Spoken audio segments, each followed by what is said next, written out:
Dampak sosial informatika. Perkembangan komputer sudah dimulai sejak lama, bahkan pada tahun 5000 sebelum Masehi. Sudah dikenal sistem hitung abacus atau sipoa di Tiongkok yang dapat digunakan untuk penghitungan, pengurangan, perkalian, dan pembagian. Bisa dibilang dari sinilah awal mula ditemukannya komputer. 1. Sejarah komputer.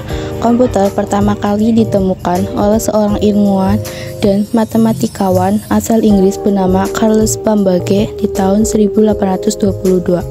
Perkembangan komputer dari pertama memasuki pasar hingga sekarang dapat dibagi menjadi 5 generasi yang berbeda.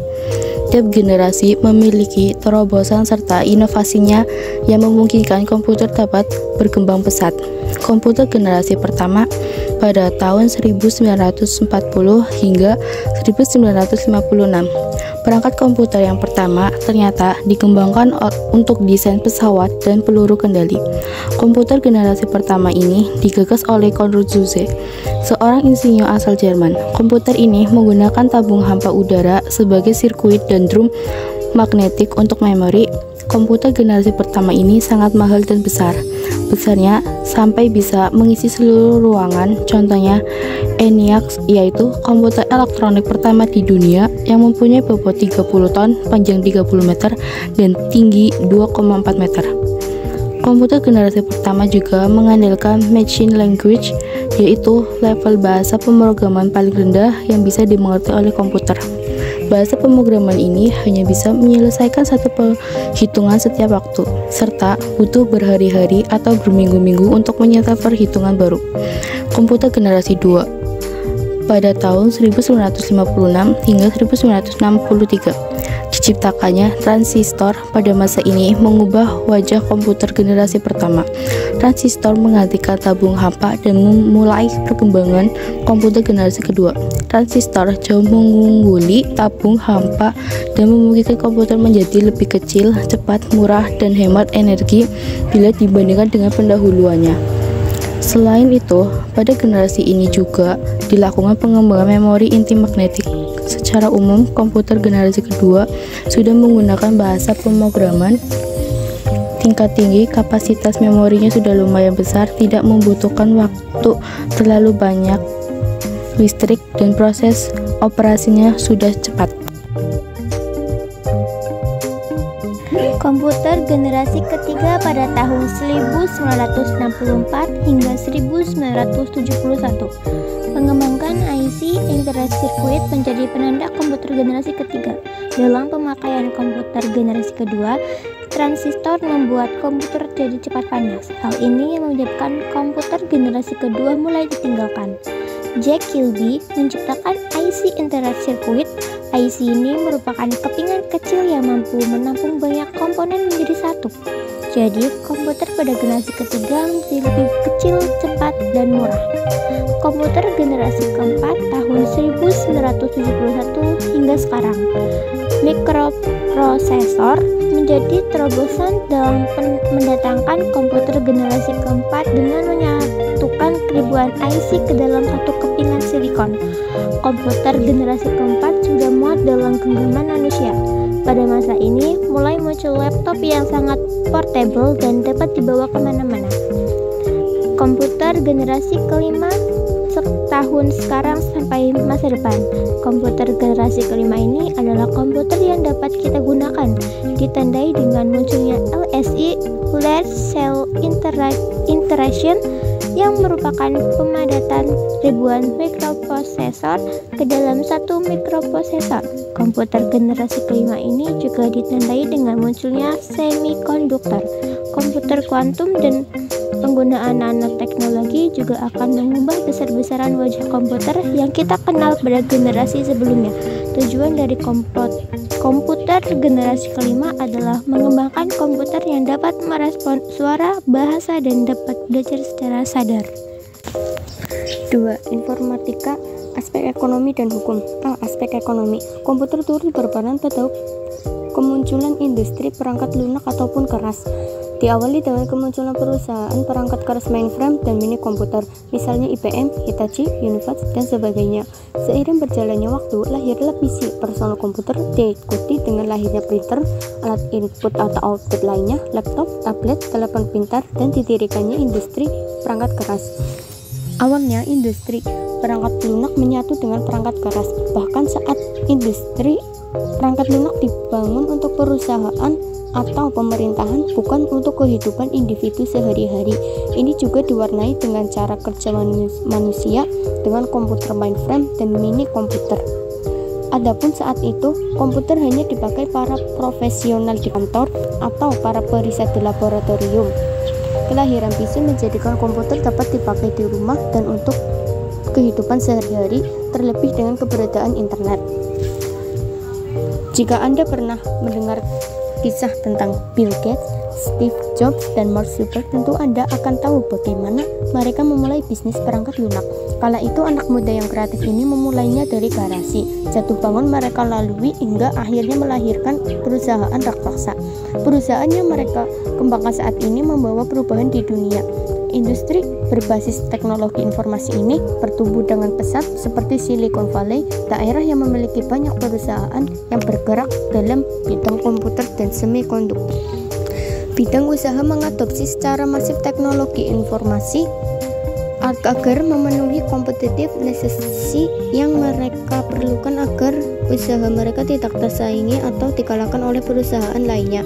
Di sisi lain, investasi di aspek teknologi informasi banyak dilakukan untuk mendapatkan teknologi yang belum dimiliki oleh kompetitor, sehingga banyak dilakukan untuk mendapatkan teknologi yang belum dimiliki oleh kompetitor sehingga menjadi suatu competitive advantage yang dapat membuatnya lebih unggul dari perusahaan kompetitor. Dari sisi konsumen, value yang diperoleh berupa kemudahan dan kenyamanan untuk membantu menyelesaikan aktivitas, kemudahan komunikasi, hingga transaksi yang dapat dilakukan secara online. Selanjutnya, dari kacamata perdagangan, tentu ada banyak hal positif yang didapatkan. Pedagang dapat dengan mudah menjangkau seluruh konsumen di seluruh belahan dunia. Selain itu, jika Anda melakukan sebuah perjalanan, tentu semakin mudah dengan adanya penyedia layanan digital. Dengan layanan ini akan memudahkan dalam membeli akomodasi mulai dari tiket hingga hotel. Data dari Badan Ekonomi Kreatif yang sekarang telah bergabung dengan Kementerian Pariwisata dan Ekonomi Kreatif menyebutkan bahwa ada 992 perusahaan rintisan di bidang teknologi di Indonesia pada tahun 2018. Sebanyak 352 berada di bidang perdagangan elektrik, 53 berada di bidang teknologi finansial, 55 di bidang video game, dan 532 lainnya tersebar di berbagai kategori. Pada 2016, pendapatan domestik bruto sebesar 922,59 triliun. Sektor aplikasi dan video game menyumbang 1,86% dari jumlah tersebut.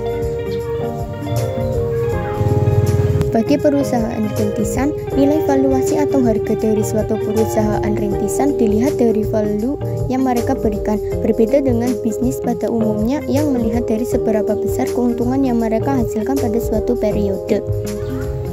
Apa Anda pernah mendengar cerita tentang suatu perusahaan yang mengakuisisi atau membeli perusahaan rintisan? Proses akuisisi tersebut dilakukan dengan melihat nilai valuasi. Selain keuntungan yang dihasilkan dari valuasi inilah para pendiri perusahaan rintisan founder mendapat keuntungan. Para pendiri melahirkan perusahaan dari pemikiran mereka dengan mengamati fenomena dan permasalahan yang terjadi di masyarakat. Selanjutnya, permasalahan tersebut mereka kaitkan dengan teknologi informasi untuk menyelesaikan permasalahan. Sebagai contoh munculnya startup edukasi. Kemunculan startup edukasi dilatar belakangi untuk membantu para pelajar menemukan berbagai pembimbingan di dunia maya. Melalui aplikasi ini, Anda akan mendapatkan bimbingan untuk berbagai mata pelajaran yang diinginkan tanpa perlu bertatap muka secara langsung. B. Aspek hukum. Perlu diketahui dan diingat bahwa membajakan perangkat lunak itu adalah tindakan melawan hukum. Oleh karena itu, pengetahuan tentang lisensi apa yang disediakan oleh pembuat perangkat lunak tersebut sangat perlu diketahui. Lisensi perangkat lunak mencakup izin, hak, dan pembatasan yang diperlakukan atas perangkat lunak, baik berupa suatu komponen maupun program berdiri sendiri. Menggunakan perangkat lunak tanpa lisensi dianggap pelanggaran atas hak eksklusif pemilik menurut hukum hak cipta atau paten dan dapat membuat pemilik menuntut pelanggarannya. Lisensi dapat dianggap sebagai sebuah perjanjian hukum yang resmi antara pembuat perangkat lunak yang menyediakan lisensi tersebut atau lisensor dan pihak pengguna perangkat lunak yang menerima lisensinya atau lisensi. Berikut beberapa jenis lisensi perangkat lunak. Lisensi gratis freeware. Beberapa perangkat lunak mungkin disediakan secara gratis dan dapat diunduh serta diinstal dari sebuah sumber tertentu yang disediakan oleh penggunanya. Sebuah variasi lisensi yang mirip tetapi tidak sama persis dengan lisensi gratis disebut lisensi server. Lisensi server memperbolehkan pengguna secara gratis mencoba perangkat lunak tersebut selama masa percobaan tertentu yang ditetapkan, contohnya selama 1 bulan. 2. Lisensi komersial. Lisensi komersial dibuat untuk semua software yang tujuannya komersial atau jualan. Oleh karena itu, untuk dapat menggunakan software atau aplikasi yang memiliki lisensi komersial, Anda harus membeli atau bisa juga dengan mendapatkan izin dari pemilik hak cipta software atau aplikasi tersebut. Biasanya aplikasi ini memiliki berbagai peraturan yang mengatur hal yang boleh atau tidak boleh dilakukan oleh pengguna selama masa pemakaian. Perangkat lunak dengan lisensi komersial ini tentunya rentan terhadap tindakan pembajakan, terutama perangkat lunak yang diperlukan oleh banyak orang. Contoh, sistem operasi, pengolahan kata, dan pengolahan gambar. 3. Lisensi open source. Lisensi open source artinya aplikasi atau software tersebut dapat digunakan, dikembangkan, diubah, dan disebarkan secara gratis dan juga mudah didapatkan dari sumber internet. Tentunya hal ini perlu melalui persetujuan dari pembuat atau pemilik hak cipta, sebab tujuan dari software dan aplikasi yang berlisensi open source memang ditunjukkan untuk publik, contohnya Ubuntu, Linux, dan Notepad. 4. Lisensi domain public.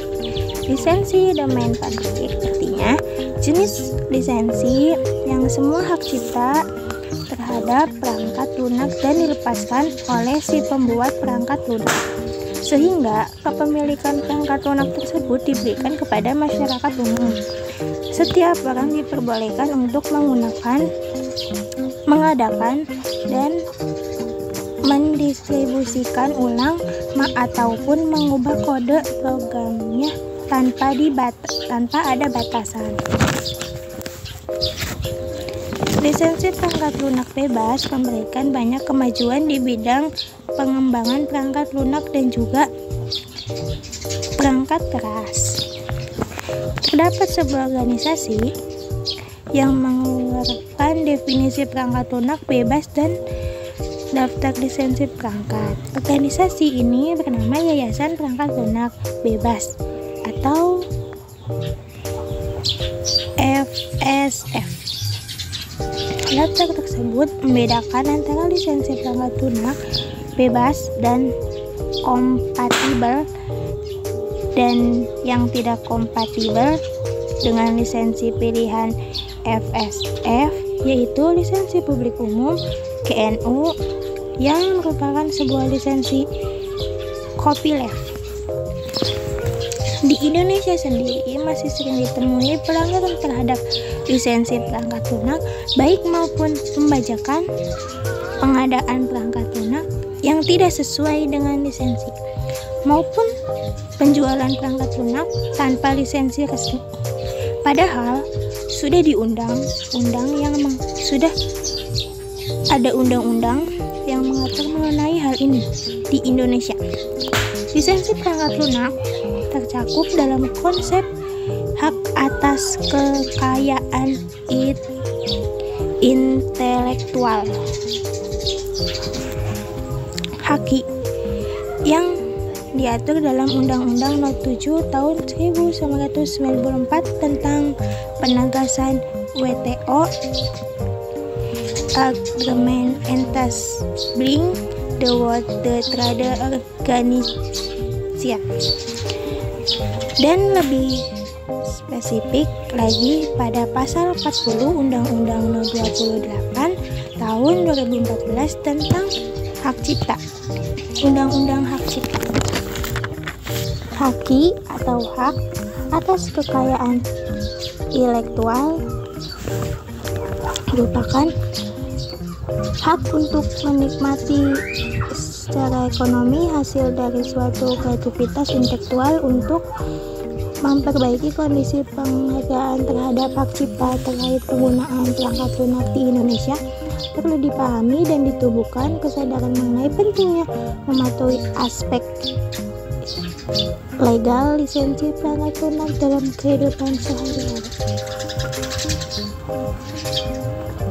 Alasan lain yang juga menjadi sebab masih banyak yang menggunakan perangkat lunak tanpa lisensi yang benar adalah masalah biaya. Banyak sekali perangkat lunak populer yang diperlukan memiliki lisensi komersial yang dijual dengan harga yang tidak murah dan masih memberatkan bagi banyak orang di Indonesia. Karakter informatika. Di era sosialis 5.0, sebuah masyarakat berpusat pada manusia yang menyimbangkan kemajuan ekonomi dan resolusi masalah sosial. Masyarakat 5.0 dengan kuat mengintegrasikan ruang siber alam digital, interkoneksi melalui internet, dan ruang fisik alam raya dan tempat-tempat di bumi yang dibagi menjadi 5 benua dengan lokasi geografis masing-masing. Masyarakat 5.0 merupakan kelanjutan dari masyarakat pemburu Sosies 1.0, masyarakat pertanian Sosies 2.0, masyarakat industri Sosies 3.0, dan masyarakat informasi Sosies 4.0. Kemajuan di bidang teknologi akan membuat banyak lapangan kerja di bidang ini. Terlebih dengan sistem digitalisasi dan komputerisasi yang mulai digalakkan, ada banyak sekali teknologi yang mendukung kinerja di berbagai bidang kehidupan. Sebagai contoh, seorang ahli kedokteran mengolah data untuk membuat program komputer yang membantu identifikasi sebuah penyakit. Banyak istilah tentang TIK, TI, dan informatika terkadang membuat bingung bagi sebagian orang. Sebenarnya adakah perbedaannya? TIK lebih berorientasi ke pemakaian aplikasi dan komputer saja. TI lebih luas cakupannya. Adapun informatika adalah disiplin ilmu padangan dari ilmu komputasi atau computing. Oleh karena itu, mata pelajaran ini disebut informatika.